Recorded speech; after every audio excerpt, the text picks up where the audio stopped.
So why focus on sleep now? Well, sleep is becoming a national, if not a global problem.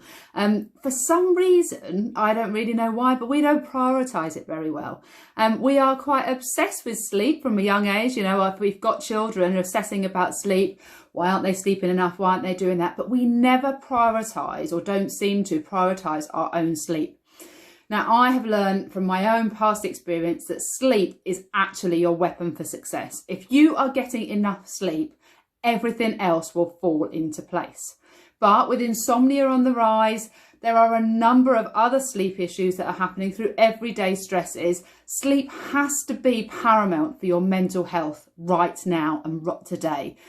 If you haven't already started looking at your sleep patterns, how you sleep, what your hygiene is before you go into the bedroom, then you need to start doing that now.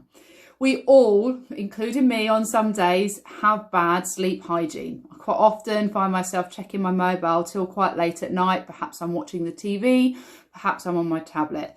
None of those are good from a scientific basis either for our sleep and our sleep patterns.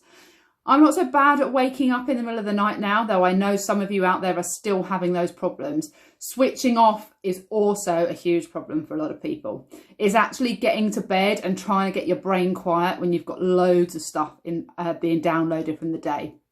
Sleep is really important for that download, and we'll talk a bit later about the science. But if you are thinking more about your sleep, the quality of sleep that you're getting, you will naturally see an improvement in things like your mental thinking, your physical, how you're feeling. Because quite often, if I've had a bad sleep, my whole physical body isn't feeling good.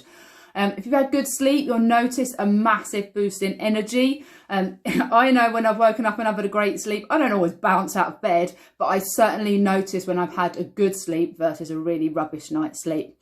So my message to you today, you need to start thinking about your sleep patterns, because if you don't start doing that today, right now, everything else that we work on this course isn't going to work the very best I want it to work for you.